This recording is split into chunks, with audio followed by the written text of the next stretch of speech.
வணக்கம். நீங்கள் இணைந்திருப்பது வசந்தம் செய்திகளோடு. முதலில் தலைப்புச் செய்திகள். 2017 ஆசிய இளைஞர் விளையாட்டுப் போட்டித் தொடர் இலங்கையில். ஆசிய ஒலிம்பிக் கமிட்டியின் தீர்மானம் ஜனாதிபதியிடம். உலக சந்தையில் எரிபொருள் விலை வீழ்ச்சிக்கேற்ப பொதுமக்களுக்கு நிவாரணம் வழங்க அரசாங்கம் தயார். வடக்கு கிழக்கு மாகாணங்களுக்கான தேர்தல் அரசியல் அமைப்புக்கேற்ப உரிய தருணத்தில் நடத்தப்படும் என ஊடக அமைச்சர் அறிவிப்பு. பத்திரமுல்லை வங்கிக் கொள்ளை தொடர்பாக தேடப்பட்ட மற்றொரு சந்தேக நபர் போலீசாரிடம் சரண். மட்டக்களப்பு மாவட்ட அபிவிருத்திக்கென 10,402 மில்லியன் ரூபாய் ஒதுக்கீடு. உலக பொருளாதார நெருக்கடியினால் நோக்கியா கம்பெனி நிற்கதியில். 10,000 பேரை வேலையிலிருந்து நீக்க திட்டம். அவை தலைப்புச் செய்திகளின் விரிவான செய்திகள். 2017ஆம் ஆண்டு ஆசிய இளைஞர் விளையாட்டு விழாவை இலங்கையில் நடத்த தீர்மானித்துள்ளதாக ஆசிய ஒலிம்பிக் கமிட்டியின் தலைவர் ஜனாதிபதியிடம் தெரிவித்துள்ளார். ஆசிக் ஒலிம்பிக் கமிட்டியின் தலைவரும் சர்வதேச ஒலிம்பிக் கமிட்டியின் உறுப்பினருமான இளவரசர் ஜேக் ஃபாத் அல் ஷபாப் இன்று முற்பகல் அலரி மாளிகையில் ஜனாதிபதி மஹிந்த ராஜபக்சவை சந்தித்தார்.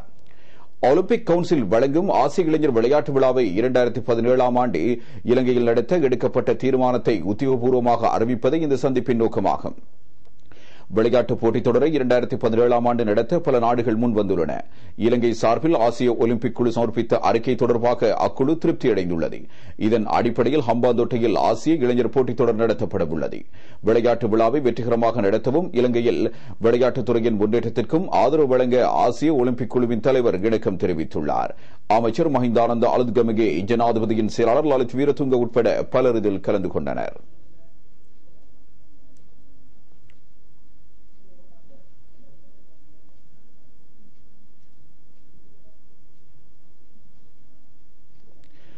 குறைந்து வரும் எரிபொருள் விலைக்கு இணைவாக பொதுமக்களுக்கு நிவாரணம் வழங்க அரசாங்கம் தயாராக உள்ளது.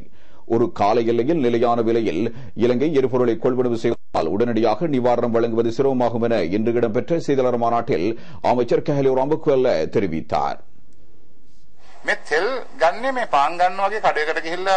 எரிபொருளை கடைக்கு சென்று பான் எடுப்பதை போன்று கிடைக்க முடியாது. 3 மாதங்களுக்கு 6 மாதங்களுக்கு ஒரு வருடத்துக்கென்ற ஒப்பந்தத்தின் அடிப்படையிலேயே இவற்றை நாம் பெற்றுக் கொள்கிறோம். கடன் வசதிகள் அல்லது சலுகைகளுடன் இவற்றை பெற முயற்சிக்கின்றோம். இன்று 100 ரூபாவிற்கு எரிபொருள் விற்பனை செய்யப்பட்டால் நாம் ஏற்கனவே அதனை 120 ரூபாவிற்கு கொள்வனவு செய்திருப்போம். இதில் வெற்றியும் பெறுவோம், தோல்வியும் அடைவோம். நாங்கள் வெற்றி கொண்ட சந்தர்ப்பங்களும் உண்டு, தோல்வியடைந்த சந்தர்ப்பங்களும் உண்டு. இவை அனைத்திற்கும் முகம் கொடுக்க வேண்டும். இதுகுறித்து அமைச்சர் கவனம் செலுத்தியுள்ளார். பாராளுமன்றத்திலும் கருத்து வெளியிட்டுள்ளார். அடுத்த 2-3 வாரங்களுக்குள் இது தொடர்பாக ஒரு நியாயத்தை பெற்றுக் கொடுப்பார்.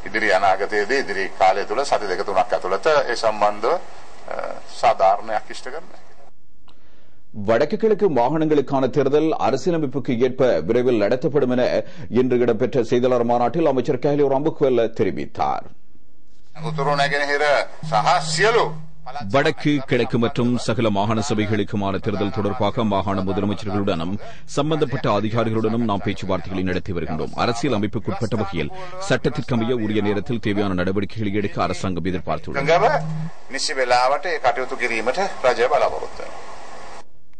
இந்தியாவிலிருந்து பொருட்கள் இறக்குமதி செய்வதை நிறுத்தப் போவதாக வெளியாகும் செய்தியில் எந்தவொரு உண்மையும் இல்லை. பல்வேறு நாடுகளுடன் இலங்கை செய்து கொண்ட ஒப்பந்தங்கள் மூலம் உள்ளூர் உற்பத்திகளுக்கு ஏற்படும் பாதிப்புகள் தொடர்பாக பேச்சுவார்த்தைகள் நடத்துவதற்கு அரசாங்கம் கவனம் செலுத்தியுள்ளதாக அமைச்சர் கஹலிய ரம்புக்வெல்ல இன்று இடம்பெற்ற அமைச்சரவை தீர்மானங்களை அறிவிக்கும் செய்தியாளர் மாநாட்டில் தெரிவித்தார்.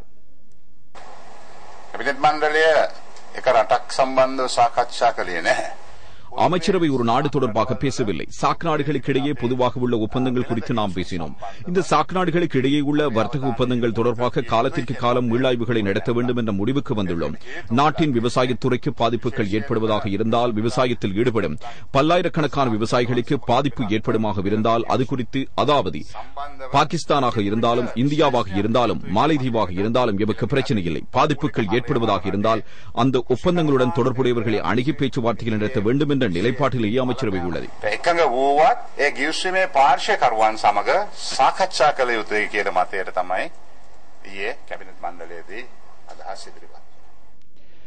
பத்திரமுல்ல வங்கிக் கொள்ளை தொடர்பாக தேடப்பட்டு வந்த மற்றொரு சந்தேக நபர் போலீசாரிடம் சரணடைந்துள்ளார். இவர் ராணுவத்திலிருந்து தப்பிச் சென்ற ஒரு நபர் என போலீஸ் ஊடக பேச்சாளரும் போலீஸ் அத்தியட்சகருமான அஜித் ரோஹன தெரிவித்துள்ளார். මේ මේ සිද්ධිය සම්බන්ධයෙන් තවත් සැකකරුවෙකු අත්අඩංගුවට ගැනීමට සිටියා. நேற்று அதிகாலை வத்தரமுலையில் உள்ள அரச வங்கி கிளை ஒன்றை கொள்ளையிட மேற்கொண்ட முயற்சியை போலீசார் முறியடித்தனர். அப்பகுதியினூடாக பயணம் செய்த இளைஞர்கள் விழிப்புடன் இருந்ததன் காரணமாக கொள்ளையர்களை கைது செய்ய முடிந்ததாக போலீசார் தெரிவிக்கின்றனர். சந்தேக நபர் ஒருவர் அவ்விடத்தில் வைத்து கைது செய்யப்பட்டார். துப்பாக்கி பிரயோகத்தினால் காயமடைந்த மற்றொரு சந்தேக நபர் கொழும்பு தேசிய வைத்தியசாலையில் அனுமதிக்கப்பட்டதன் பின்னர் இறந்தார். இறந்தவரின் பிரேத பரிசோதனை இன்று இடம்பெற்றது.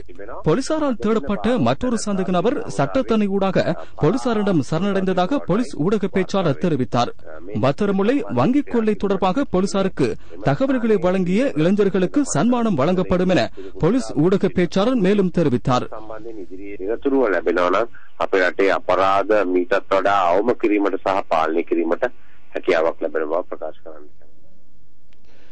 மட்டக்களப்பு மாவட்ட அபிவிருத்திக்கு 10,402 மில்லியன் ரூபாய் ஒதுக்கப்பட்டுள்ளது. மட்டக்களப்பு மாவட்டத்தின் அபிவிருத்தி பணிகளின் முன்னேற்றம் தொடர்பாக ஆராயும் மாவட்ட அபிவிருத்தி இணைப்புக்குழு கூட்டம் பிரதி அமைச்சர் எம்எல்ஏஎம் ஹிஸ்புல்லா தலைமையில் இன்று நடைபெற்றது. பிரதி அமைச்சர்களான விநாயகமூர்த்தி முரளிதரன், பசுரி ஷேகுதாவத் உட்பட தமிழ் தேசிய கூட்டமைப்பு பாராளுமன்ற உறுப்பினர்களும், மாவட்ட அரசாங்க அதிபர் PSM சார்ல்ஸ் உட்பட மாகாண சபை உறுப்பினர்கள், உள்ளூராட்சி மன்ற பிரதிநிதிகள், அரசு திணைக்கள தலைவர்கள் என பலரும் பிரசன்னமாக இருந்தனர்.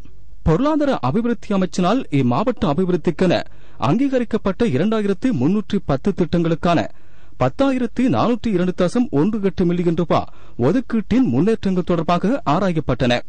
இதில் விவசாயம், கால்நடை, மீன்பிடி, உள்ளக வீதி அமைப்பு, சிறிய நீர்ப்பாசன அபிவிருத்தி, குடிநீர், மின்சாரம், ஆரம்ப பாடசாலை விளையாட்டு மைதானம் அபிவிருத்தி உட்பட பல திட்டங்கள் மேற்கொள்ளப்பட்டு வருகின்றன.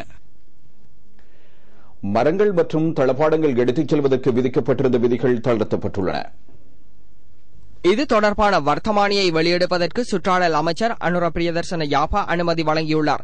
இதன் பிரகாரம் கொழும்பு மாவட்டம் தவிர ஏனைய மாவட்டங்களில் கருவேலம், வெண் சந்தனம் உள்ளிட்ட முக்கிய மரங்கள் உட்பட ஏனைய மரங்களினால் தயாரிக்கப்பட்ட தளபாடங்களை எடுத்து செல்லும் போது அனுமதி பத்திரங்கள் பெற வேண்டிய அவசியமில்லை. சகல நிர்வாக மாவட்டங்கள் மற்றும் மாநகர சபை எல்லைகளில் கருவேலம், வெண் சந்தனம் உள்ளிட்ட மரக்குற்றிகள், மரப்பலகைகள் தவிர ஏனைய அனைத்து மரங்கள் மற்றும் மரக்குற்றிகளை எடுத்து செல்வதற்கு அனுமதி பத்திரம் தேவையாகும். அத்துடன் இம்மரங்களினால் தயாரிக்கப்பட்ட தளபாடங்கள், விறகு போன்றவற்றை எடுத்து செல்வதற்கு மாநகர சபை எல்லைக்குள் அனுமதி பத்திரம் தேவையில்லை என சுற்றாடல் அமைச்சு அறிக்கை ஒன்றில் தெரிவித்துள்ளது. புதிய வர்த்தமானி மேல் மற்றும் தெற்கு ஆகிய மாகாணங்களுக்கு மட்டுமல்லாமல் கண்டி, யாழ்ப்பாணம் மற்றும் அம்பாறை மாவட்டங்களின் உள்ளூராட்சி மன்ற எல்லைகளுக்குள் மரங்களை போக்குவரத்து செய்யும் போது அமுலில் இருந்த சட்ட விதிகள் தளர்த்தப்பட்டுள்ளதாக அமைச்சு தனது அறிக்கையில் மேலும் தெரிவித்துள்ளது. எதிர்வரும் அக்டோபர் 31ஆம் தேதியன்று 16 வயது பூர்த்தியடையும் அனைவருக்கும் அடையாள அட்டைகளை வழங்குவதற்கு ஆட்பதிவு திணைக்களம் தயாராக உள்ளது. விண்ணப்பங்களை எதிர்வரும் 15ஆம் தேதிக்கு முன்னர் அனுப்புமாறு சுயாதீன தொலைக்காட்சி சேவைக்கு வழங்கிய நேர்காணலில் ஆட்பதிவு திணைக்கள ஆணையாளர் நாயகம் ஜகத் பி விஜயவீர தெரிவித்தார். சாமானிய பெல விபாகයට பெනී සිටින දරුවන්ට ජාතික கல்வி பொதுத்தராதர உயர்தர பரீட்சைக்கு தோற்றும் மாணவர்களுக்கு தேசிய அடையாள அட்டை மிகவும் இன்றியமையாததாகும். அடையாள அட்டை கட்டாயம் சமர்ப்பிக்கப்பட வேண்டும் என கடுமையான விதிமுறைகள் அமுல்படுத்தப்பட்டுள்ளன. அக்டோபர் 31ஆம் தேதி 16 வயதை பூர்த்தியடையும் அனைத்து மாணவர்களும் விண்ணப்பங்களை அனுப்ப வேண்டும் என நாங்கள் பாடசாலை அதிபர்களுக்கு வலியுறுத்தியுள்ளோம். ஜூன் 15ஆம் தேதிக்கு முன்னர் விண்ணப்பங்கள் அனுப்பி வைக்கப்பட வேண்டும். அசௌகரியங்கள் காணப்படுவதால் ஜூலை மாதம் 15ஆம் தேதி வரை இத்திகதி நீடிக்கப்பட்டுள்ளது. அதற்கு முன்னர் அனைத்து விண்ணப்ப படிவங்களும் பட வேண்டும். நாங்கள் 16 வயதை பூர்த்தியடையும் அனைத்து மாணவர்களுக்கும் உரிய ஆள் அடையாள அட்டைகளை அனுப்பி வைப்போம். එව්වොත් අපි වයස 16 සම්පූර්ණ වන විට ඒ හැම දරුවෙකුටම ඒ ජාතික හැඳුම්පත් ලැබෙන්නට සලස්වනවා. கொச்சிக்கடை புனித அந்தோனியார் திருத்தலத்தின் வருடாந்த திருவிழா நேற்று வெகு சிறப்பாக நடைபெற்றது. கொச்சிக்கடை புனித பிரதேசத்தில் இடம்பெற்ற விழாவில் புனித அந்தோணியாரின் திருச்சொருப பவனி ஆலயத்திலிருந்து இலங்கை கடற்படை வீரர்களால் எடுத்து செல்லப்பட்டது. கொச்சிக்கடை வீதி, செட்டியார் தெரு, புதிய செட்டியார் தெரு உட்பட கொட்டாஞ்சேனை புனித சிசிலியா ஆலயம் வரை பவனி வந்தது. இதனைத் தொடர்ந்து இறுதி ஆசீர்வாதம் இடம்பெற்றது. நாடெங்கிலும் இருந்து லட்சக்கணக்கான பக்தர்கள் இதில் கலந்து கொண்டனர். பாடசாலை மாணவர்கள் பேண்ட் வாத்தியம் இசைத்தனர். இயேசுவின் திரு இதய பெருவிழா என கொண்டாடப்படும் நாம் எமது இதயத்திலிருந்து அன்பும் இரக்கமுள்ள சமூகம் ஒன்றை கட்டியெழுப்பும் நோக்கில் ஆசீர்வாதம் இடம்பெற்றது. மத்திய மாகாணத்தில் கண்டி மறை மாவட்டம் ஏற்படுத்தப்பட்டு 125வது ஆண்டு நிறைவை முன்னிட்டு பரிசுத்த அந்தோணியார் விழா அதிவணக்கத்துக்குரிய கலாநிதி வியானி பெர்னாண்டோ தலைமையில் இடம்பெற்றது. திருப்பலி ஒப்புக் கொடுக்கப்பட்டதன் பின்னர் அந்தோணியார் திருச்சுரூபம் ஊர்வலமாக எடுத்துச் செல்லப்பட்டது. கண்டி மறை மாவட்டத்தைச் சேர்ந்த 28 பங்குகளை கொண்ட பிரதிநிதிகளும் ஏனைய சபைகளைச் சேர்ந்த அருட்சகோதரர்களும் அந்தோணியார் பக்தர்களும் இதில் கலந்து கொண்டனர்.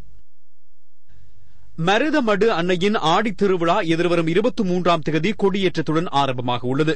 ஆடி மாதம் 2ஆம் திகதி மருதமடு அன்னையின் திருவிழா ஏராளமான யாத்திரிகர்களின் முன்னிலையில் கொண்டாடப்பட உள்ளது. 1ஆம் திகதி வேஸ்பெரு திருவிழாவும் நட்கரணை சுற்றுப்பவனியும், 2ஆம் திகதி காலை 6:15க்கு திருவிழா திருப்பலி மறைமாவட்ட ஆயர்களினால் இரு மொழிகளிலும் ஒப்புக் கொடுக்கப்பட உள்ளது.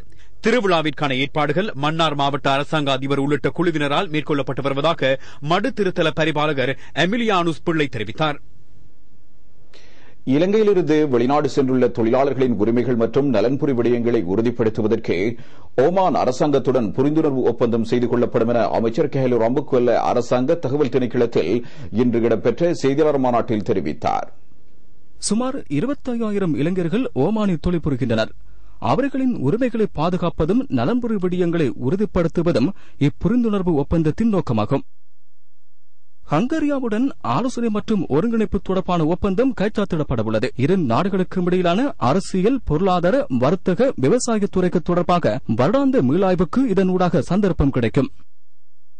கொழும்பு பல்கலைக்கழகத்தில் 6 மாடிகளை கொண்ட கட்டடம் ஒன்று நிர்மாணிக்கப்படும். 2 கட்டங்களாக நிர்மாணப் பணிகள் இடம்பெறவுள்ளன. இதற்கென 395 மில்லியன் ரூபாய் செலவிடப்படும். வெளிசர இருதய நோய் வைத்தியசாலையின் பெயர் மற்றும் நிர்வாக கட்டமைப்பில் மாற்றம் ஏற்படுத்தப்படும். சுவாச நோய் தொடர்பான தேசிய நிர்வாகம் என இவ்வைத்தியசாலை பெயரிடப்பட்டு பணிப்பாளர் ஒருவரின் கீழ் நடத்தப்படும் பன்முகப்படுத்தப்பட்ட நிர்வாக பிரிவு ஒன்றை ஏற்படுத்த அமைச்சரவை அங்கீகாரம் வழங்கியுள்ளது. இலங்கையின் சர்வதேச உறவுகள் மற்றும் வழிகாட்டல்கள் நிறுவனம் தொடர்பான லக்ஷ்மன் கதிர்காமன் நிறுவனம் கியூபாவின் சர்வதேச உறவுகள் தொடர்பாக ராவல் ரோவா காஷியா நிறுவனத்துடன் கூட்டு ஒப்பந்தம் ஒன்றை செய்து கொள்வதற்கு அமைச்சரவை அங்கீகாரம் வழங்கியுள்ளது. போதைப் பொருளை நாட்டிலிருந்து பூண்டோடு ஒழித்து கட்ட போலீசார் தொடர் முற்றுகைகளை மேற்கொண்டு வருகின்றனர். கடந்த ஜனவரி மாதம் முதல் இதுவரை போதைப் பொருளுடன் தொடர்புடைய 19,000 சந்தேக நபர்கள் கைது செய்யப்பட்டுள்ளதாக போலீஸ் ஊடக பேச்சாளரும் போலீஸ் அத்தியட்சகருமான அஜித் ரோஹன தெரிவித்தார். 12 கிலோகிராம் ஹெரோயின் போதைப் பொருள், 51,250 கிலோகிராம் கஞ்சா போதைப் பொருள், 4.5 கிலோகிராம் கொக்கேன் உட்பட பல்வேறு ரக போதைப் பொருட்கள் கைப்பற்றப்பட்டுள்ளன. இதனுடன் தொடர்புடைய 19,000 சந்தேக நபர்கள் கைது செய்யப்பட்டுள்ளனர். இளைஞர்களின் எதிர்காலத்தை இருள்மயமாக்கும் இவ்வகையான போதைப் பொருட்களை நாட்டிலிருந்து முற்றாக ஒழித்துக் கட்ட தேவையான அனைத்து நடவடிக்கைகளையும் மேற்கொள்வோம். நாட்டிற்கு போதைப் பொருட்களை எடுத்து வரும் விமான நிலையம், துறைமுகம் உட்பட கரையோர பகுதிகளை உள்ளடக்கும் வகையில் தொடர் முற்றுகைகள் மேற்கொள்ளப்படும். இதற்கு இலங்கை சுங்கப்பகுதி, குடிவரவு, குடியகழ்வு அதிகாரிகள், கடற்படையினர் ஆகியோரின் உதவியை பெற்றுக் கொள்ள எதிர்பார்க்கின்றோம். காக்கை வலிப்பு மற்றும் நரம்பு தளர்ச்சி நோயினால் பாதிக்கப்பட்டுள்ளோருக்கு சிகிச்சை அளிப்பதற்கான தனியான வைத்தியசாலை ஒன்று அமைக்கப்பட உள்ளது. கொழும்பு தேசிய வைத்தியசாலையின் இணை வைத்தியசாலையாக அரசு வழங்கும் 300 கோடி ரூபாய் நிதியில் இவ்வைத்தியசாலை நிர்மாணிக்கப்பட உள்ளது. தற்போது இலங்கையின் வைத்தியசாலைகளில் வெளிநோயாளர் பிரிவில் நரம்பு நோயினால் பாதிக்கப்பட்டு காக்கை வலிப்பு நோய்க்காக சிகிச்சை பெறுவோரை அதிக அளவில் வருகை தருவதாக சுகாதார அமைச்சு தெரிவித்துள்ளது. இவர்களில் பெரும்பாலானோர் முன்பள்ளி மற்றும் பாடசாலை மாணவர்கள் ஆவர். உரிய சிகிச்சைகளை வழங்குவதன் மூலம் இந்நோயை கட்டுப்படுத்தலாம். காக்கை வலிப்பு நோயாளிகளுக்கென தெற்காசியாவில் நிறுவப்படும் முதலாவது வைத்தியசாலை இதுவாகும். இவ்வைத்தியசாலையை நிர்மாணிப்பது தொடர்பான விசேட பேச்சுவார்த்தை ஒன்று சுகாதார அமைச்சின் மேலதிக செயலாளர் டாக்டர் பாலித்த மகிபால தலைமையில் சுகாதார அமைச்சர் இடம்பெற்றது. 8 மாடிகளை கொண்ட இவ்வைத்தியசாலையின் நிர்மாணப் பணிகள் 2016ஆம் ஆண்டில் நிறைவடைய உள்ளது. நாட்டின் பல பாகங்களிலும் இடம்பெற்ற நிகழ்வுகளின் தொகுப்பு அடுத்து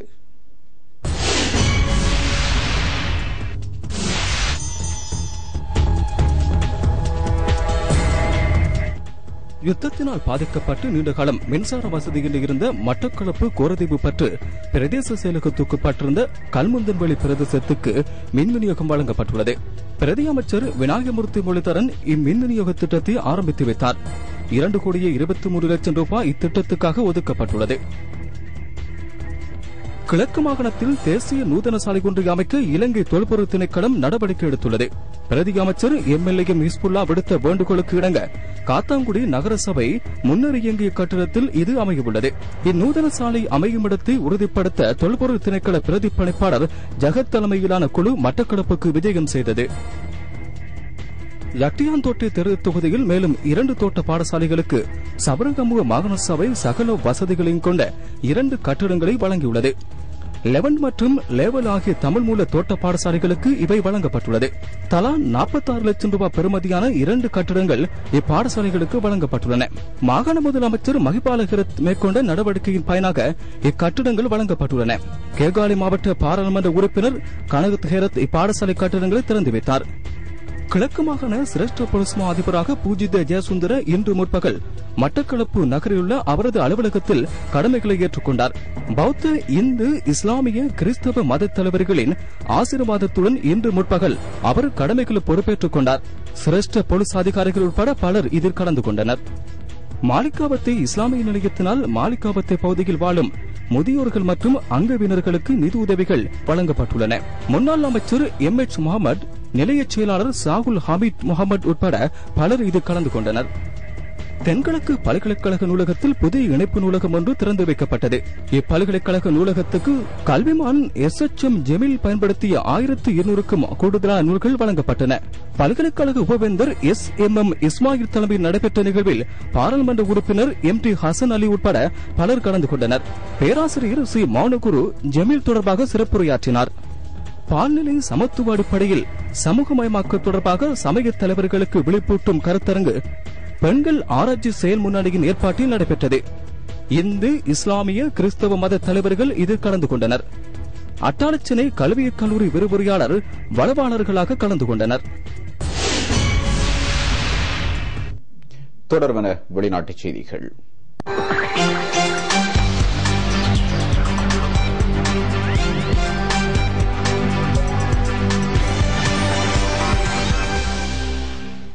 பொருளாதார நெருக்கடியினால் நோக்கியா கம்பெனிக்கும் நெருக்கடி ஏற்பட்டுள்ளது. 10,000 பேரை வேலையிலிருந்து நீக்க திட்டமிடப்பட்டுள்ளது. செல்லிட தொலைபேசி விற்பனையினால் 2ஆம் காலாண்டில் நோக்கியா கம்பெனி எதிர்பாராத நஷ்டத்தை அடைந்தது. ஸ்டீவன் லாப் 2010ஆம் ஆண்டில் நோக்கியா கம்பெனியின் பிரதம நிறைவேற்று அதிகாரியாக பதவியேற்றார். அவரது நியமனத்தை தொடர்ந்து நிறுவனம் 40,000 பேரை வேலையிலிருந்து நீக்க தீர்மானித்தது. இதன் காரணமாக உலகம் முழுவதும் உள்ள நோக்கியா கம்பெனிகளில் தொழில் புரியும் 10,000 பேரை வேலையிலிருந்து நீக்க நடவடிக்கை எடுக்க அந்நிறுவனம் தீர்மானித்துள்ளது. 2011ஆம் ஆண்டு பிப்ரவரி மாதம் முதல் அக்கம்பெனியின் பங்குகளின் பெறுமதியும் 70% வீழ்ச்சியடைந்துள்ளதாக அவ்வறிக்கைகள் தெரிவிக்கின்றன. அடுத்து விளையாட்டு.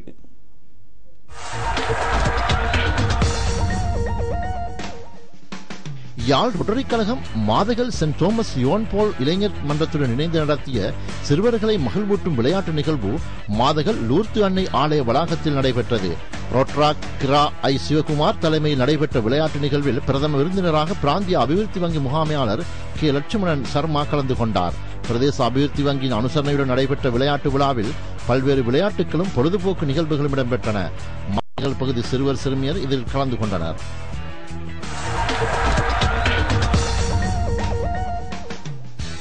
மருதமுனை அல்மனார் மத்திய கல்லூரியின் 100ஆண்டு விழாவை முன்னிட்டு பல்வேறு நிகழ்வுகள் இடம்பெற்று வருகின்றன. இதன் ஒரு அங்கமாக விளையாட்டு விழாவும் பரிசளிப்பு விழாவும் இடம்பெற்றன. அல்மனார் மத்திய கல்லூரியின் புதிய விளையாட்டு மைதானத்தின் முதல் விளையாட்டு அதிபர் உமர் மௌலானா தலைமையில் நடைபெற்றது. மாகாண அமைச்சர் MS சுபைர் இதில் பிரதம அதிதியாக கலந்து கொண்டார். இஸ்போ ஃபெஸ்ட் 2012 எனும் பெயரில் நடைபெற்ற விழாவில் பல்வேறு போட்டி நிகழ்ச்சிகளும் இடம்பெற்றன.